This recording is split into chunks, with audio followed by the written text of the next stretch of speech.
the money that is being spent. I think that there needs to be a federal audit against the company that we have contracted out to take care of the migrants. We have nurses that are being paid $64,000 a month. We have security officers that are being paid as much as $24,000 a month. We have home health care workers that are being paid up to $17,000 a month. You don't think that Chicagoans could have benefited from that? We have citizens in this city that have been on the waiting list for affordable housing for years, and migrants have been bumped in front of them. We have people who have been given up to $9,000 a month for housing assistance. That amount of money can be life-changing for some families here in the city of Chicago. We are not anti-migrant. We do sympathize with them. But what I am is I am pro-black. I am for my people who have been mistreated, who have been marginalized, who have been disrespected. And it is disrespectful for people to expect us to give up our parks and our schools and places in our community for others. We're not saying that there's not room here, but what we are saying is that we are not going to step aside for you to accommodate them when you have continued to leave us out of the equation. So I'm not just talking to Brandon Johnson right now. I'm talking to Governor Pritzker, and I'm talking to President Biden.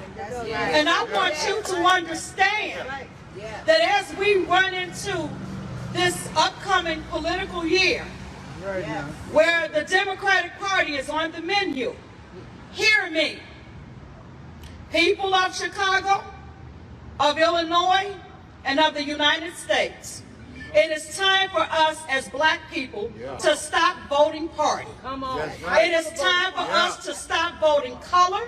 It is time for us to start voting our self-interest. And if the Democrats in the city of Chicago, the state of Illinois, and the country of USA refuses to listen to us, then it is time for us to start looking at other alternatives.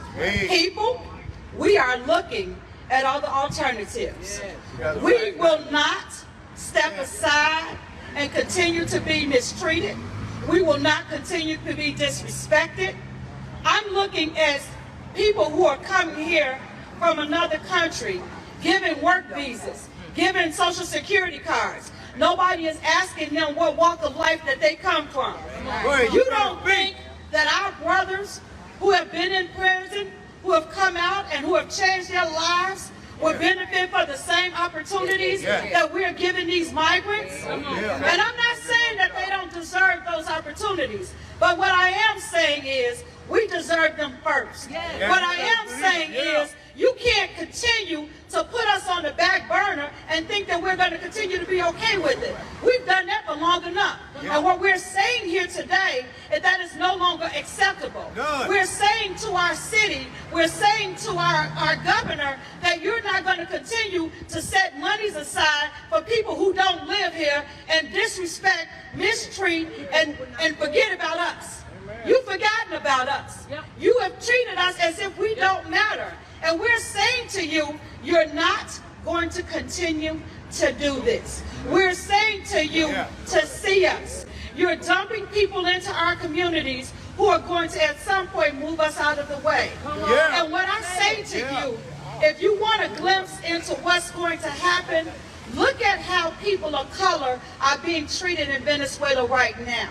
We seem to forget that Venezuela was one of the first places that had African slaves that they were taken to. We're forgetting about that. And so we're forgetting that there are blacks in Venezuela who are being treated the same way we are. And so for us to expect that they're going to come here and be put into our society and treat us differently is a pipe dream. It's Jessica Jackson, and I'm a member of the community over here on the south side.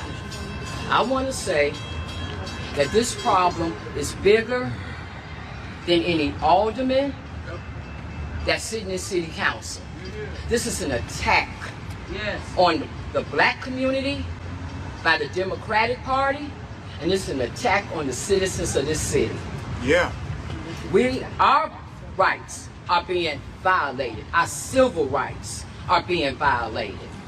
There is no law that allows for non-citizens to come into our communities, force themselves into our communities, force themselves into public accommodations, force themselves into schools that could have been open for our children. The constant discrimination against black people has to stop.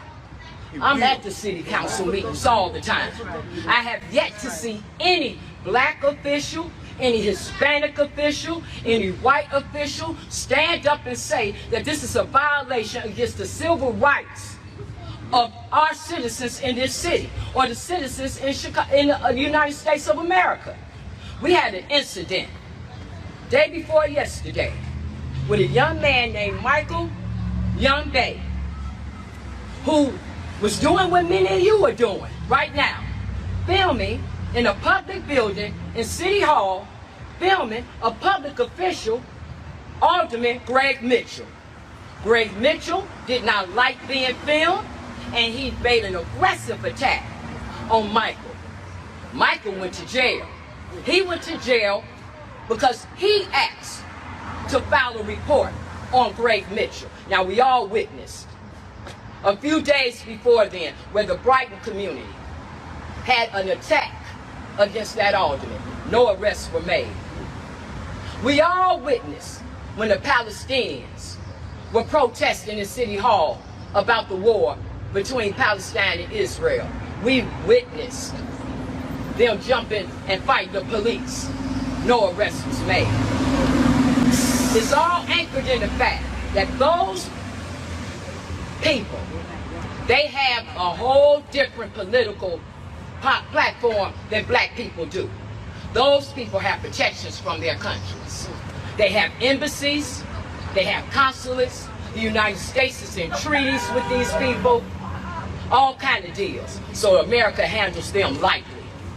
Black America only has the United States of America for our government, and our government is failing us. We fought for the civil rights laws in this country. We fought for the 13th, 14th, and 15th Amendment.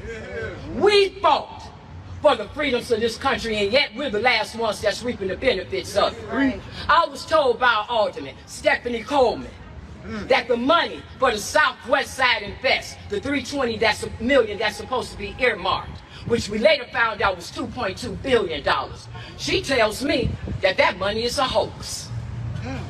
Well, if it's a joke, you need to go find our real money, because there's no way in the world that the black citizens of this city does not have real money in the pot of the city of Chicago. Where's our money?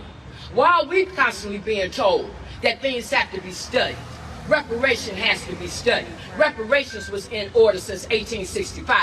How much studying must the Democratic Party do? Where's our money? Where's the money for the economic development of our communities? Why is it that we're being put in a position for the immigrants to come into our community? They're going to get money, and they're going to get money to open small businesses. And they're going to open those small businesses in these communities. And then our people are going to be forced to buy from them after they've invaded our country and invaded our neighborhoods. We say no to all of this. We say no to all of this. And we're asking that the governor stop demanding, thank you for the correction, we're demanding that Governor Pritzker, that he exercise his governor rights, like we see the Florida governor exercising his. We see the Texas governor exercising his. But now when you get to Illinois, all of a sudden, our governor can't do anything except for acceptance. Is he a man or a mouse?